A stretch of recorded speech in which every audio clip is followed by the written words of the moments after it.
Hi, my name's Phil. I like talking about politics, and in this video I'd like to discuss the reports in the Japanese media earlier this week that car giants Nissan and Toyota are intending to hold the UK government to its promise of compensation in the event of a no-deal Brexit. But first, if you'd like to be notified of daily news and politics, please subscribe to the channel and click the bell notification icon. So 4 years ago, October 2016, pretty much exactly 4 years ago, Theresa May had been installed as Prime Minister after David Cameron had left the country with Brexit and decided to retire to his pig farming. And over the next few years, of course, it would become increasingly clear just how damaging Brexit was going to be to every sector of our economy. Now, at the time, the impact on car manufacturing was obvious, even before the type of Brexit was being seriously considered by the government. Will the likes of Nissan and Toyota pull out of Britain? What would that mean for the thousands of jobs in, it has to be said, heavily Brexit supporting areas of the country? Well, the announcements came that Nissan at least would not be leaving the UK. They were even prepared to invest further after assurances from the then Prime Minister that the government would compensate them for any losses in the event of a no-deal Brexit. Any tariffs to be applied, the UK government would cover. Car manufacturing would be as competitive in post-Brexit Britain as it was as a full EU member, a cast-iron guarantee that the government gave. Of course, since then, we've seen what a Conservative government's cast-iron guarantee is worth. I mean, these assurances were verbal. If we won't even adhere to commitments signed in black and white and publicised, what chance do those verbal assurances have? Now, it was widely understood at the time that Nissan only made their decision to remain based on those assurances from May. Similar assurances were also given to Toyota at the time. While we're at it, Honda as well, but they obviously weren't impressed, or at least the way things went, because last year they decided to pull out. They're off. Workers are still there at the moment, but in the next year or two, those factories are going to close. Those jobs are definitely lost before the next general election.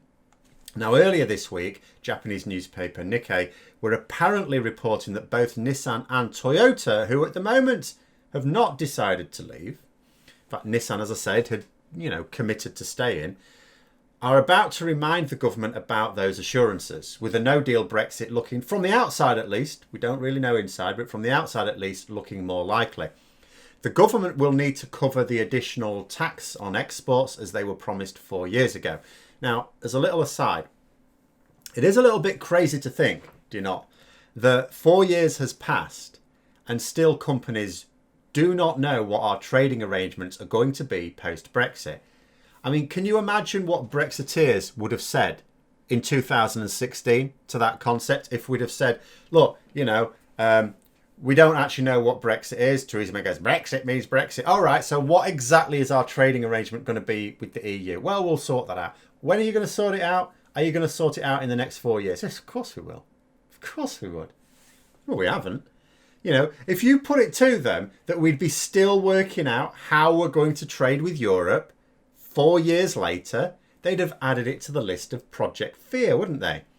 But the cost of tariffs will run into billions for UK car manufacturing, and Nissan and Toyota don't seem to be all that keen on paying for our Brexit mentality. Now, for the moment, I'm quite sure that the government response would simply be to tell them that they are optimistic that a deal will be reached and it's absolutely fine.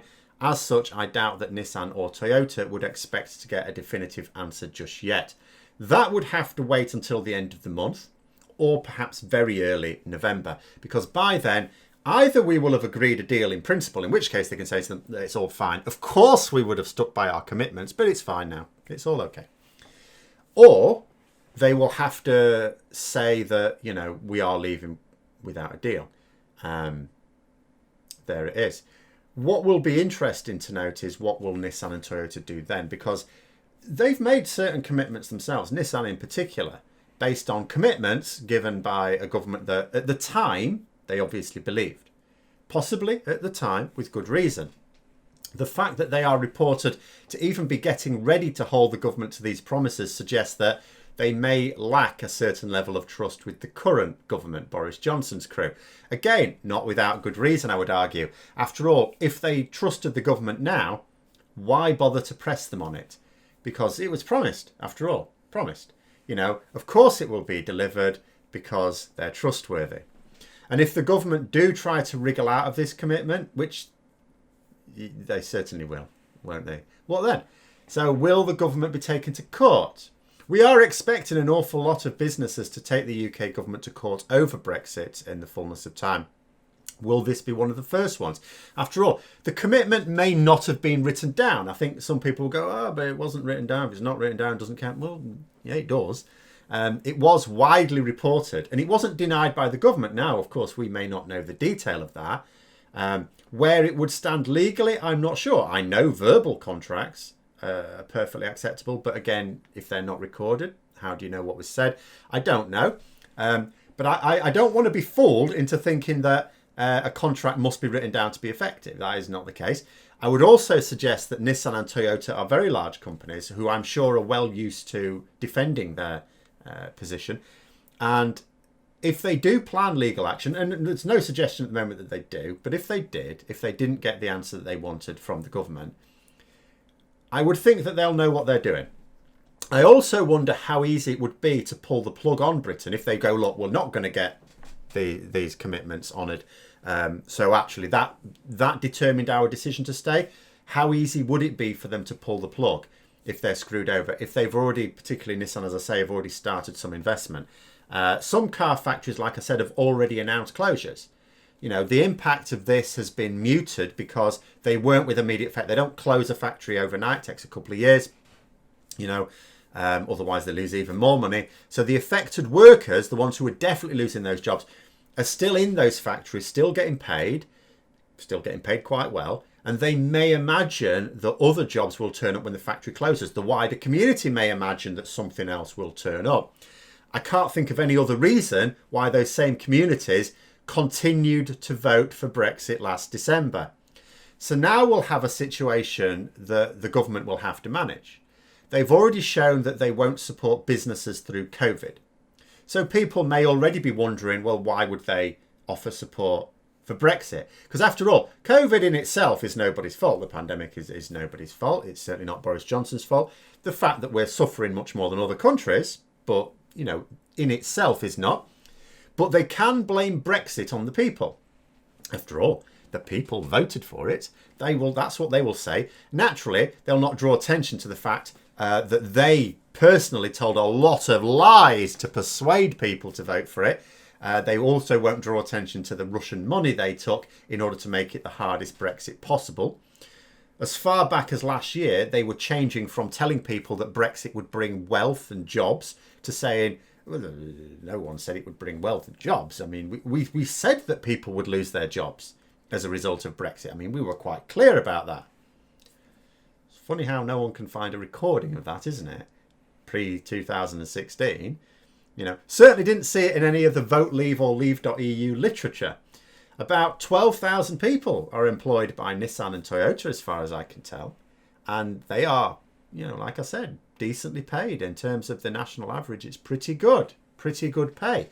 Those communities, when they lose those jobs, are not just going to be losing, however many thousands of jobs. Of course, it's spread around different communities, but they're losing good pay packets as well. And it's not going to be replaced by anything. The question is, how much are those jobs worth to the UK government? Because Boris Johnson is already spending hand over fist. This isn't like a case of, shall we pay to honour our commitment or should we just have a big pile of gold coins? The government is spending a fortune on private companies to make a mess of our COVID response so that he can keep his emergency powers for longer.